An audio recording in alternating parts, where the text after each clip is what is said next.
ponder the spooky incident that occurred in that hallway. Hey, we're gonna try something different today. I just need a moment, so I'll be right back with you guys, okay? Hi, we're gonna try some scary, spooky stuff. Get scared with me if not. And then I'll get back to knitting. We could watch me knit while we watch something scary, right?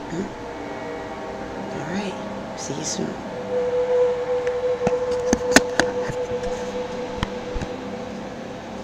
The video reveals a sequence of bizarre happenings in the hotel corridor. A plant inexplicably topples over as if pushed by an invisible hand, and the woman's hair is abruptly swept forward, This is a wig. as if by a mysterious back. gust of wind. These events visibly alarm the woman. I'm almost 50, Before so these incidents, despite the some hate, I viewers think I look point out pretty darn another odd good. occurrence. As the woman steps into the hallway, I see some and just ugly before the gorilla plant McGillas out falls, here. a And faint, nobody said, nobody tell them unidentifiable nothing because they shadow just don't want to briefly get emerges beat and then down. vanishes. This shadow doesn't appear to be cast by the woman That and is scary. disappears while she is still in view. The enigmatic shadow, followed by the other peculiar events, fuels speculation among viewers that perhaps a supernatural presence or force is at play. Nonetheless,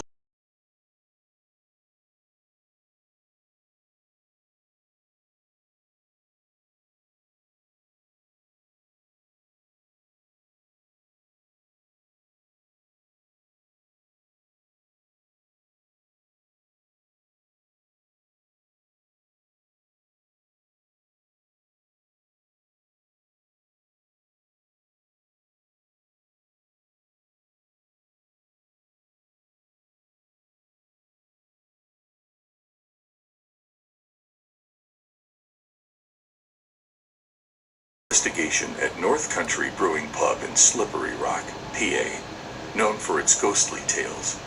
Iron City Paranormal captured an intriguing video. They had set up motion-activated trail cameras around the old pub, each programmed to record for 11 seconds when motion is detected. The clip they shared seemingly shows a door opening on its own in the background.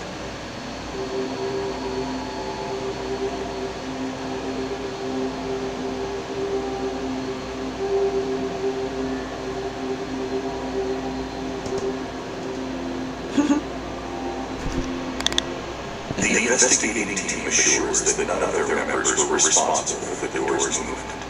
However, it's important to keep an open mind and not jump to supernatural conclusions immediately.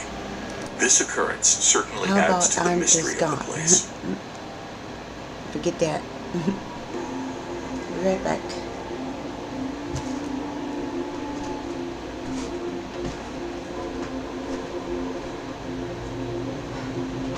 Ouija frame. In a video that's gaining attention, Brandon Costa shares his unsettling experience right outside his bedroom. Disturbed by strange noises, Brandon grabbed his phone to record what was happening. The footage he captured left him deeply troubled. He connects this eerie incident to his recent use of a Ouija board, suspecting it has paranormal roots. The whole experience has left Brandon feeling very shaken.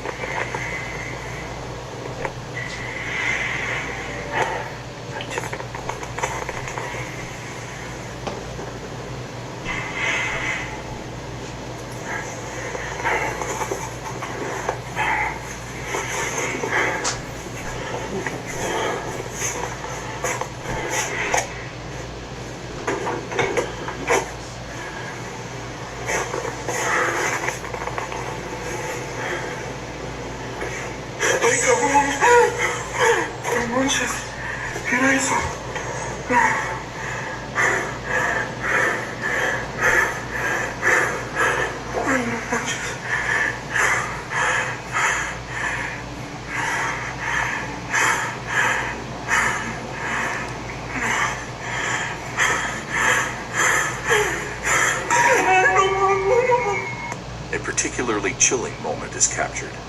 A face suddenly appears, looking in at Brandon before disappearing. Adding to the eeriness is his bedroom door closing on its own. This strange event, following Brandon's interaction with the Ouija board, may not be entirely unexpected to some viewers, but it certainly makes for a spine-tingling encounter. Crib haunting. This video, while short on specifics, is quite revealing. It captures a moment where a child is sound asleep in their crib, only for a strange event to occur. Interestingly, this happens at 3:33 am, a time often thought to be significant, with differing views on its implications.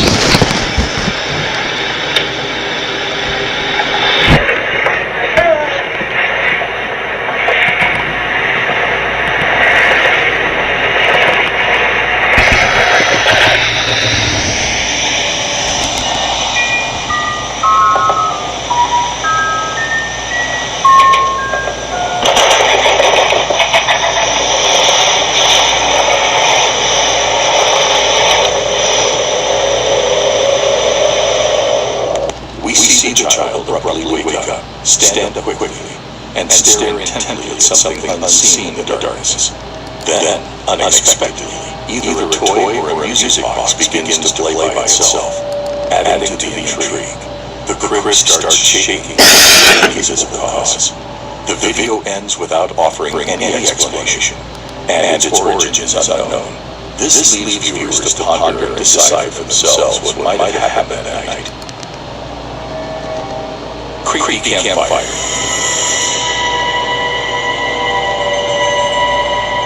In this video, a content creator is next to a campfire at his campsite in Fairy Lake, Quebec, at a late hour not specified. Curious about sounds in the distance, he sets out to investigate, walking through the dark forest with just his flashlight for light.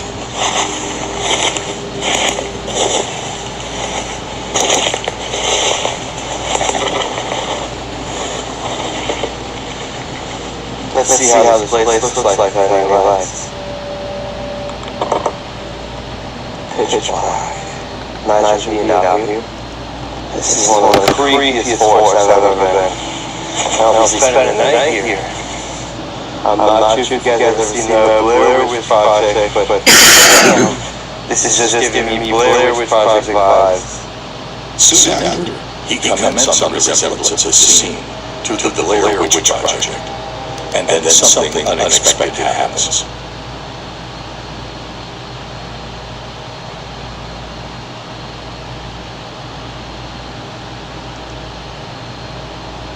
Close the screen.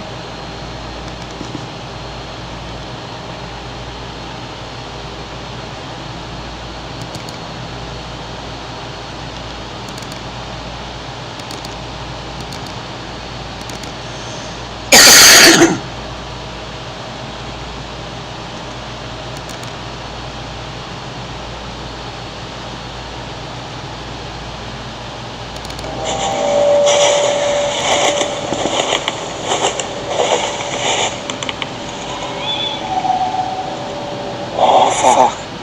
Oh, hi. What the hell? I need to get out of here. A piercing voice comes from the shadows of the woods, repeatedly saying, "I see you, I see you." The voice sounds like it could be a child. The person filming considers the possibility of it being another camper, but he remarks that he has never seen anyone else in these woods on his previous visits. He also points out how strange and unnerving it would be for another camper to shout out like that in the woods, given the fear it could cause. In the end, the man gets back to his campsite safely, not hearing the mysterious voice again. Snowy Suspicion. A recent episode on YouTube channel, Asleep 5 Decades, highlights yet another unexpected event during carjacking. In this episode, Lisa, who camps in her van nicknamed the Dream Machine, experiences a startling encounter. Around 4:30 a.m., while deeply asleep, she is suddenly awakened by a series of knocks on her head, specifically near where her head is. The knocking pattern is distinctive. 3 separate sets, each consisting of 3 knocks. Upon hearing the third series of knocks, Lisa quickly grabs her phone to record what's happening. Somebody's back here again. I hear footprints. Hello? How can I help you? It's 4:30 in the morning. I don't feel safe. Who are you?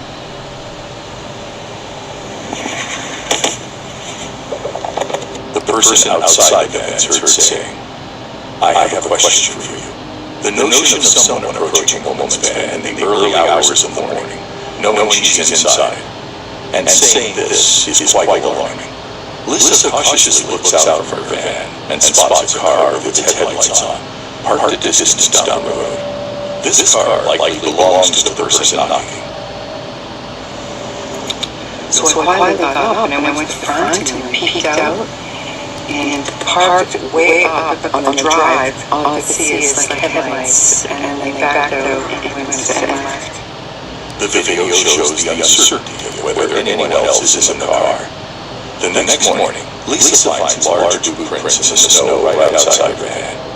It appears the person may have tried to open her van but found it locked. Fortunately, Lisa had secured her doors. After such an incident, it's generally wise for anyone in a similar situation to get in the driver's seat and move to a different location. Thankfully, in Lisa's case, the situation did not escalate further. The child's leaving. While exploring the notorious hotel Posada del Sol, famed for its eerie ambience, YouTuber Luna entered her companion venture into what she dubs the zone of universal fear. As they navigate a bend in the path, they stumble upon an unsettling scene, a makeshift memorial adorned with a chilling doll. Estoy haciendo exploración. Ay, ya se trata de las formas de... Este es el altar. Drawn by curiosity, they move closer to the memorial, scrutinizing it carefully. It appeared to honor a young girl who had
Whether you're an early riser or a night owl, learned your craft in a classroom or through trial and error,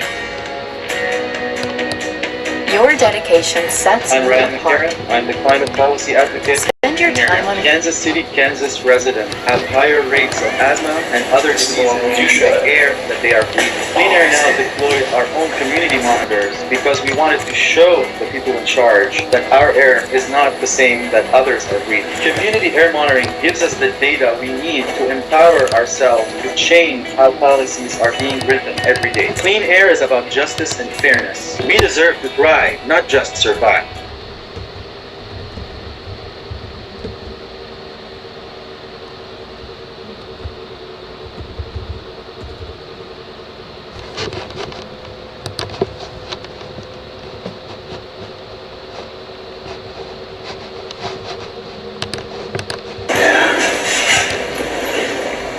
You want to do the honors? Yeah.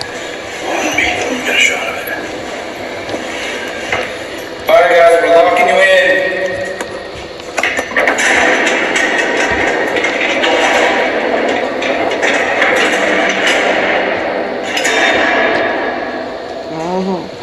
No. I'm leaving. It's time to go. That was way out there. That was way out there.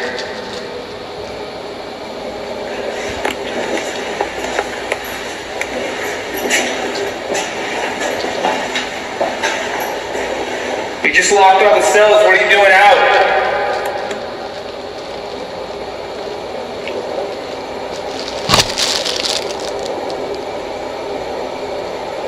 Sorry guys. That was probably one of the louder ones that you heard. Yeah, it was. Okay. Steps. Just heard a footstep in this hall.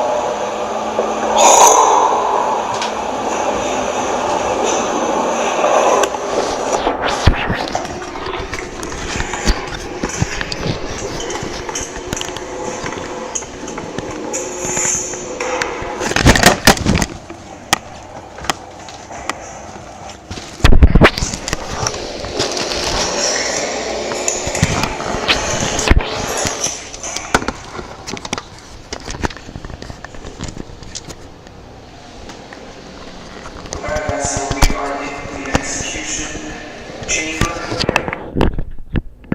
I think you see the camera. Look at the lights on, get the headphones in. Let's go.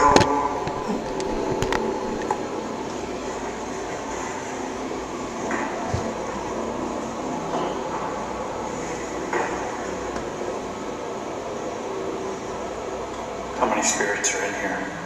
Too many for me. Cool, man, so we said 3. What did you do? Female voice said I don't believe in God. What did you do to end up on that table? Ooh, we did the same female voice said I do believe in God. Did you get the needle? Or did you get the gas?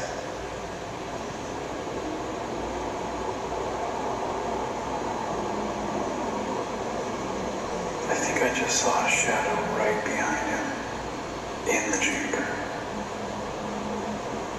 on the door.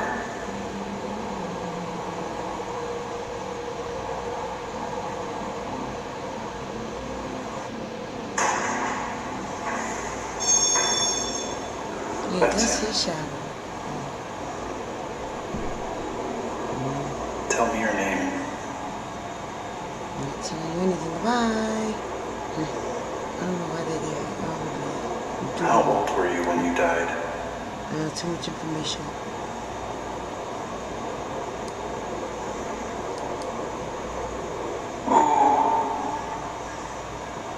Man's voice said something I couldn't make it out that was like,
Is there someone in that chamber right now?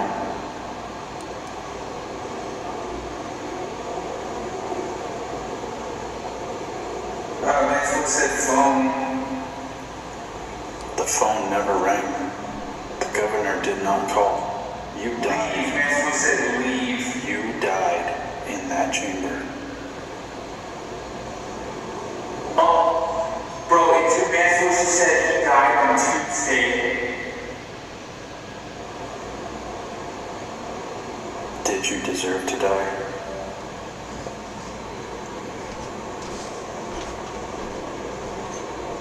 Were you innocent? Oh, Maxwell said go away. For a limited time, get 5 quarts of O'Reilly conventional motor oil and a micro dart filter for $25.99. Auto parts. Ouch. Ouch or out?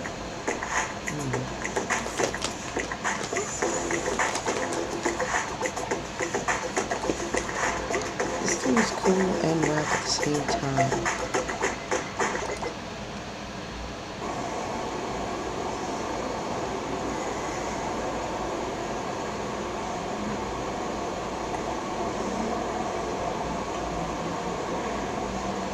I heard that.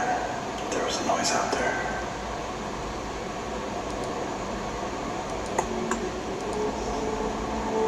Maxwell said stranger. Another man said threats. There's another sound.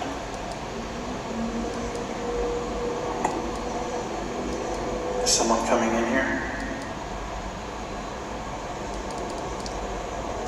Are you here to witness?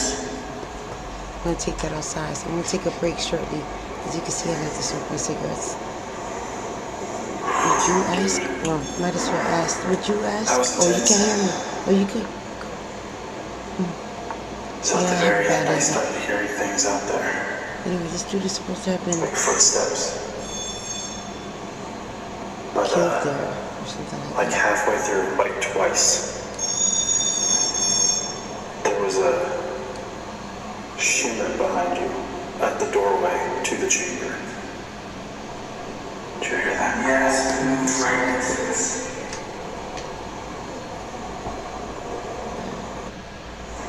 I was saying, you know, when you do that, you like sense things. Yeah. Like you see things moving outside, things move.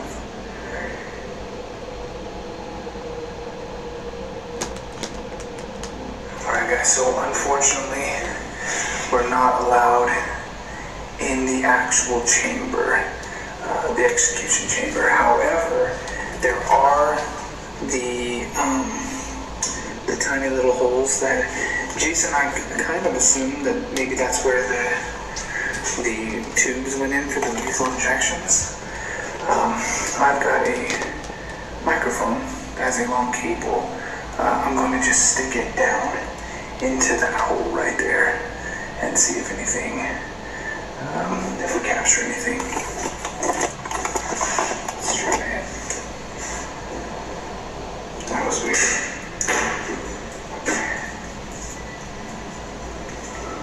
Okay, EVP session, microphone going into the execution chamber.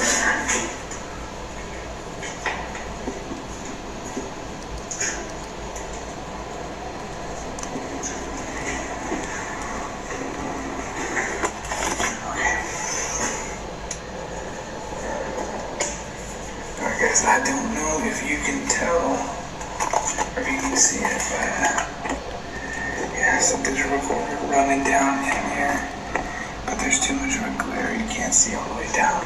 So we're just gonna leave that in there and review it later.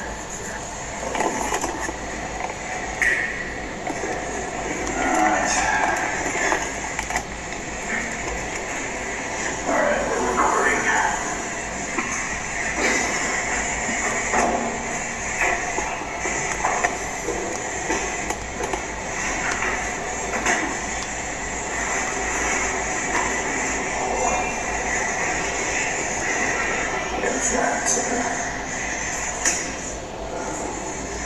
What's headphones are loud. I can.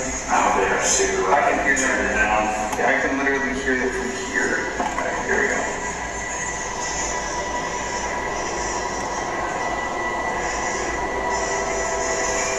Alright, who's in there with Jason? Is it your last date?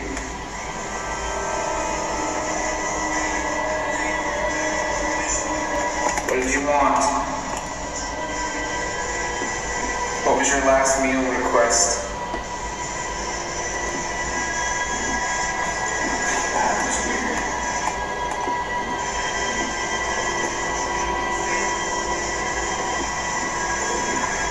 Sounded like.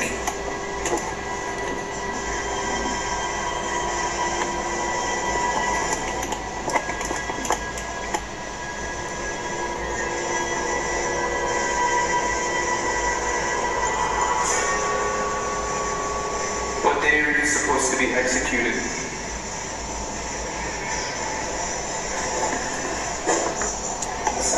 Tap.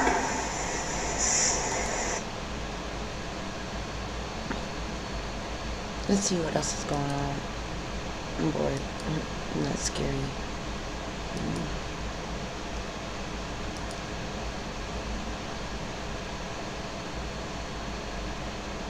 Is she live now? Where?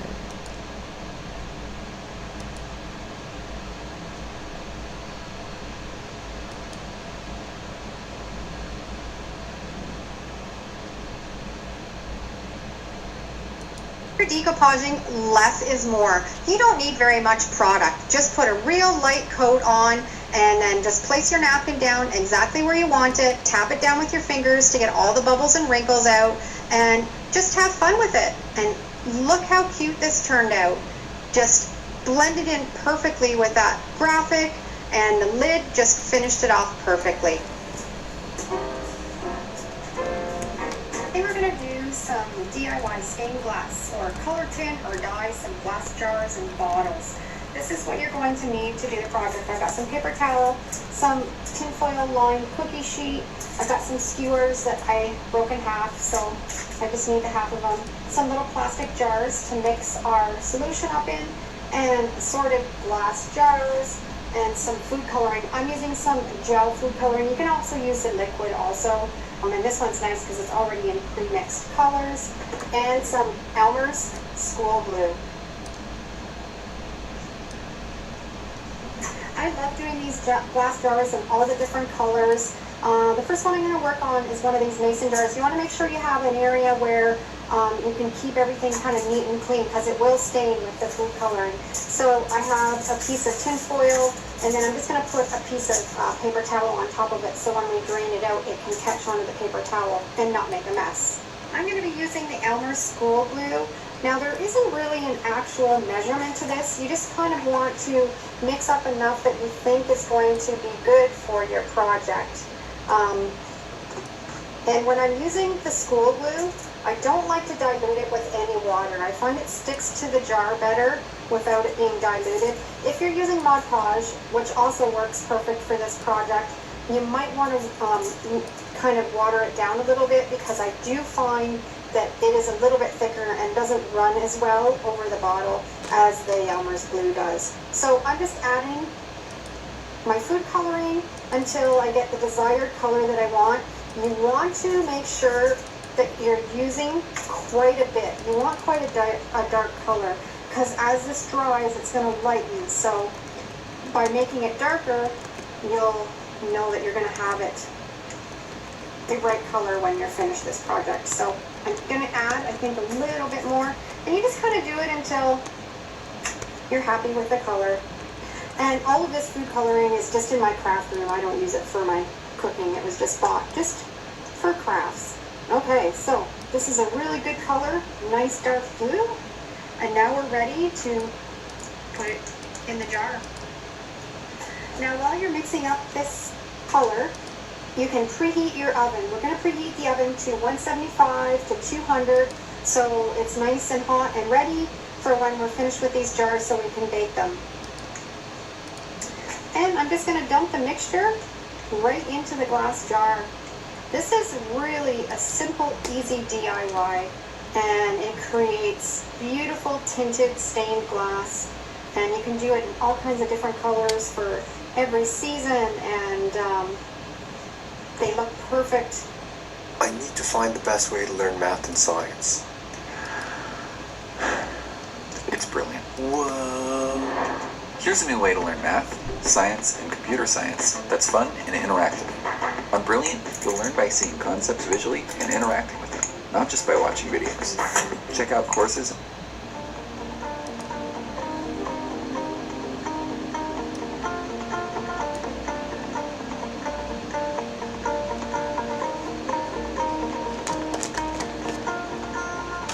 I've got it swirled around, completely covered on the inside, and now I'm just going to set it on the paper towel and let it drip down and make sure that it's all completely covered really well. Now I'm going to do a yellow one in this little jar. So once again, we're just going to measure out the glue to approximately what you think will cover the glass, add the food coloring, and swirl it around. And again, make sure you add lots of color because it's going to dilute the color as it dries. So maybe mix a color that you think you want it, and then just add a little touch more, and that will probably be the color that you want. This one's going to be really pretty, this nice and vibrant yellow. Got this all swirled around. We're ready to put it upside down and let it drain off. Now, when you're doing these, they're never going to be perfect. You're always going to have the odd streak or the odd bubble there. I actually really like that because then it makes it look like it's old and vintage and not brand new. And now I'm going to do some green. I'm going to do the 6 different colors so I can show you how they all look when they're finished and how vibrant and beautiful they can be even all together. Just going to add the green food coloring, and I'm not going to show you my fingers because I'm already covered in, I probably should have put some gloves on, but that's not the way I roll. I always like to have a big mess, as you know, but this will stain, so if you don't want to get your fingers all different colors, then put some gloves on. So I'm just mixing up this beautiful green color. I want it to be quite a dark, so I'm going to add a bit more, and then we're ready to put it in the bottle and swirl it around.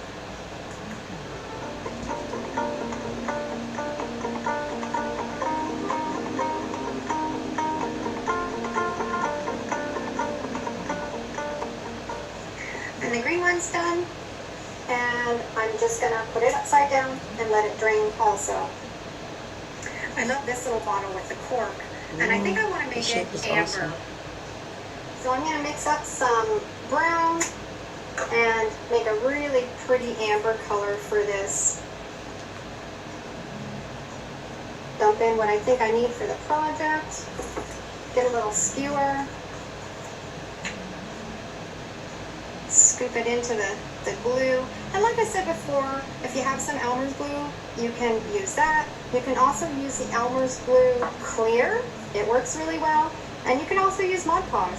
But like I said before, I find the Mod Podge is a little bit thicker, so you might want to water it down a little bit with a little tiny bit of water when you're doing this technique. And I found with this glue, you didn't need to.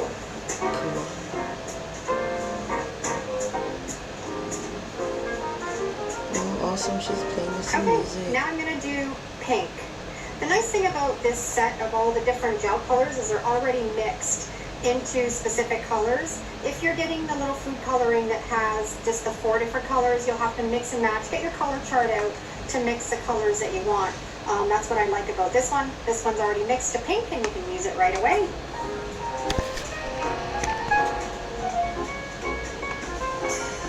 Now, the one thing that I will mention with this is not permanent. This is just glue and food coloring. So you can't do this process and then fill it with water and put flowers in it or something like that.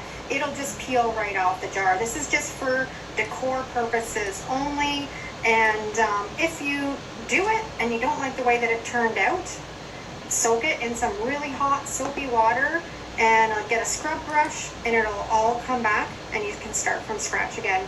Now this one, I kind of didn't mix the glue in probably well enough with the food coloring, and it's got a little bit of a textured color to it, so it might turn out a little bit streaky, but that's okay. I don't mind that look, and we're just gonna roll with it.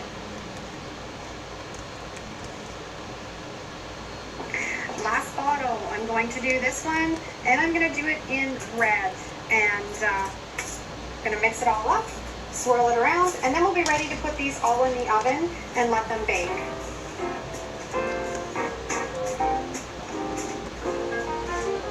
I love the elevator music.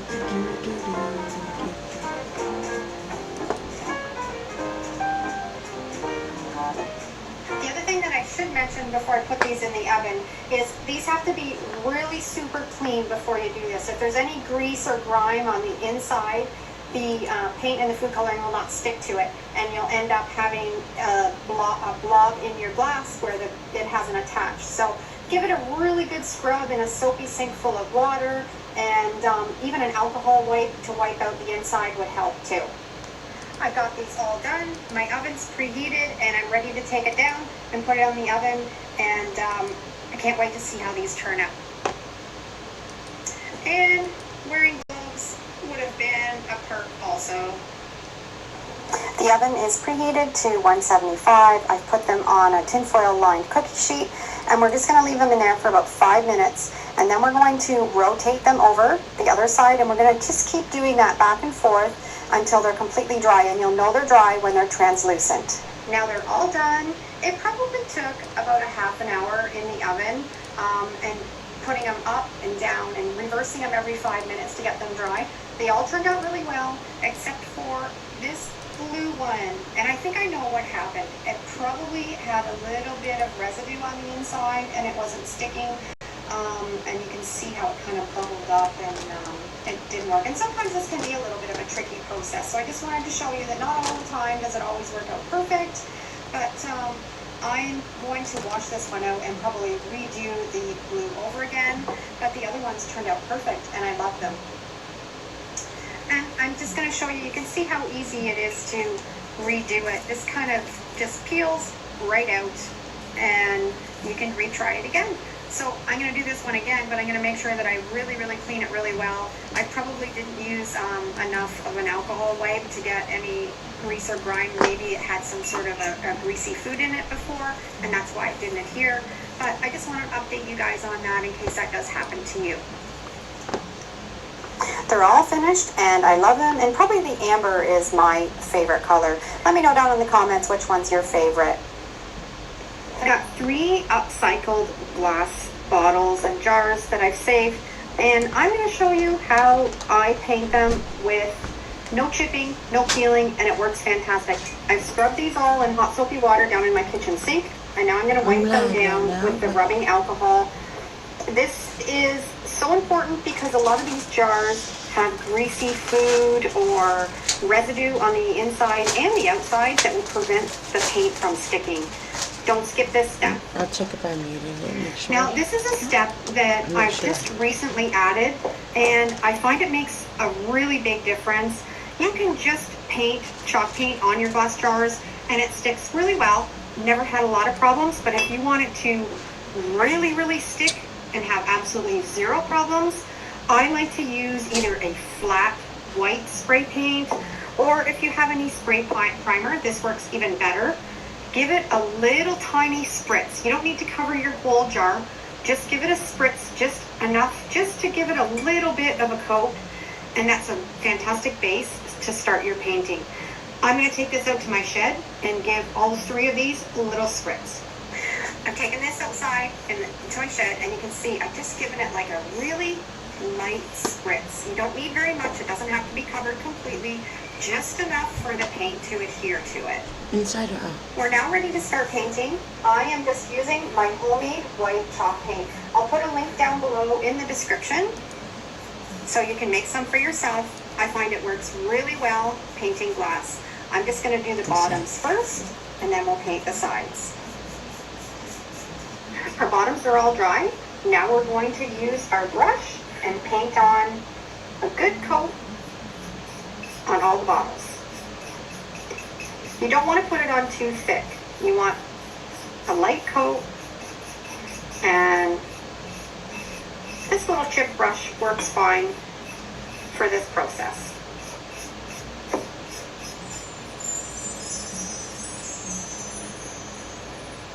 First coat is completely on. Huge tip. Do not put your second coat on until these are completely dry. Really, really dry. That's important. If you try to paint on your second coat before the first coat is completely dry, it's going to lift off. So we're going to set it aside and let it dry completely. You see how listening to somebody else that knows better than you can actually be a benefit? Sometimes it is wise to remember that that's why we have 2 ears and 1 mouth. Only one. Really, is to eat. But either which way. There we go. Ready for the second coat. I like to brush on the second coat again. If you found you had really good coverage with the first coat, you can go to the third coat where I like to sponge it on. But I'm going to put a second coat on. I just find it covers better, and you can just see how your paint works for you. Our second coat is completely dry, and you can tell that it's really adhered to the glass. But when you're using the brush, you can see stroke marks. So our last coat, always like to use a sponge and dab it on.